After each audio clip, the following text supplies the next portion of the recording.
On July 12, 2024, Japan's Minister of Defense, Kihara Minoru, released the annual Defense of Japan White Paper to the public. The paper began with a statement highlighting the unprecedented global crisis since the end of World War II.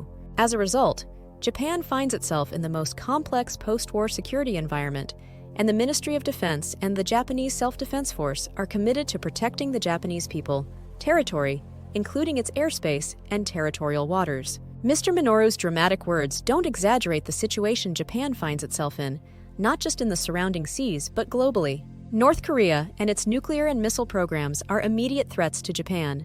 Its dictator regularly threatens Japan's security, as well as violating its airspace with occasional missile launches that travel over its territory. The other threat is Russia, which continues its operations in the contested Sakhalin Islands to the north of Japan, as well as its ongoing war in Ukraine, which is disrupting and eroding regional security. China's aggressiveness and territorial claims in the region pose the greatest threat to Japan.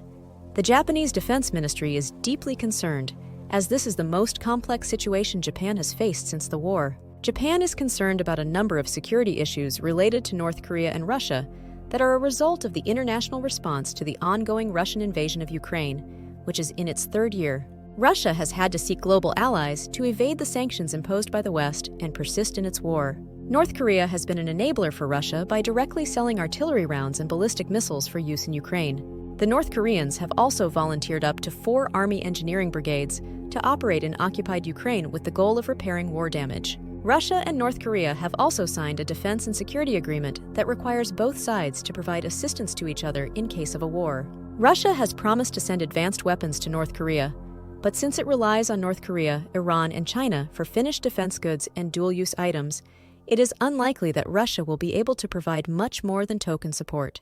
The Japanese and South Koreans are concerned about the pact between North Korea and Russia. They believe Russia can only provide a limited number of tangible goods to North Korea in exchange for its war support, but what Russia can offer North Korea is most concerning. The concern lies in Russia's potential to provide North Korea with qualitative assistance to enhance its nuclear and rocket programs, thereby propelling its forces significantly ahead of their current trajectory. This will mean that the North Korean threat can be substantially greater and faster than the security assessment of 2023. China is by far the biggest threat to Japan and the region as a whole. The white paper underscores the security challenges posed by China's aggressive behavior. The biggest area of concern is the Chinese aggressiveness and threats toward Taiwan, which continue to grow. The Japanese believe that any Chinese invasion of Taiwan will eventually lead to a war with China.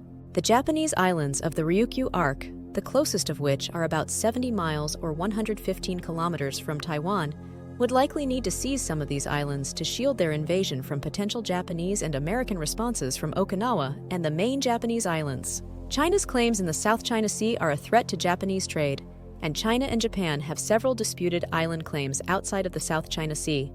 An aggressive China and its threats to Taiwan pose a direct security threat to Japan, one that Japan cannot ignore. Japan, with all these threats, has identified 3 fundamental objectives in the white paper in support of its national security strategy of Japan, national defense strategy, and defense buildup program policies.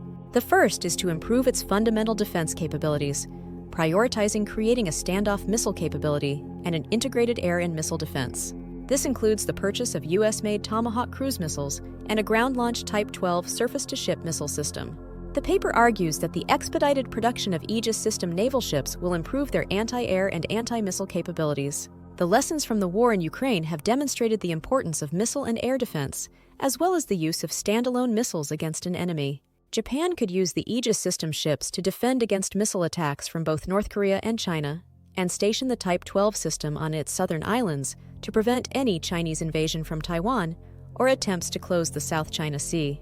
China is a much more powerful and nuclear-armed adversary, and Japan readily admits that its security relies on security partnerships in the region, and this is the second point of the white paper objectives. Japan asserts that the US-Japanese security alliance is its cornerstone, and it is actively upgrading the alliance treaty to meet the demands of the modern battlefield. Japan is also a NATO IP4 member and a partner in the EUCU's Pillar 2 development program. Japan has also made strides to mend its relationship with South Korea and has formed a trilateral agreement with the US and South Korea to improve intelligence sharing over North Korea's missile program.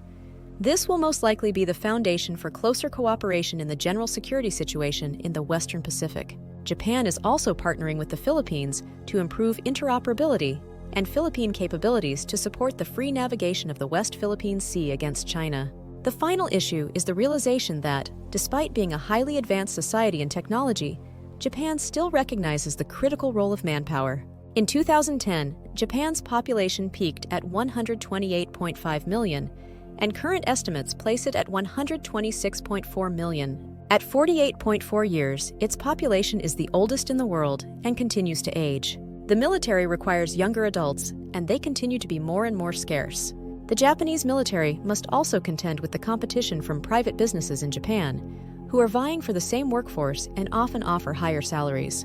The U.S. occupation after World War II pacified Japan, eliminating much of its martial tradition, making it more challenging for the Japanese military to connect with young people.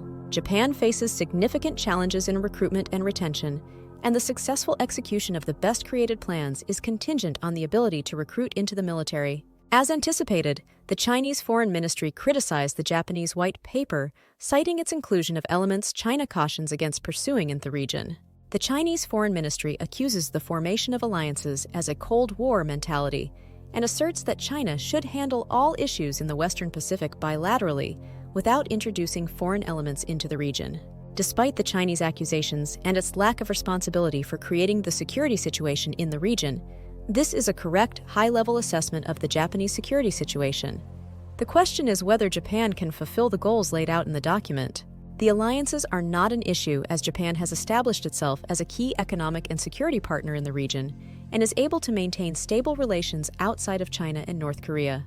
The real issue is the recruitment challenges, even with the introduction of ever-improving automated systems, as well as whether it can stay on track with its defense production and procurement goals.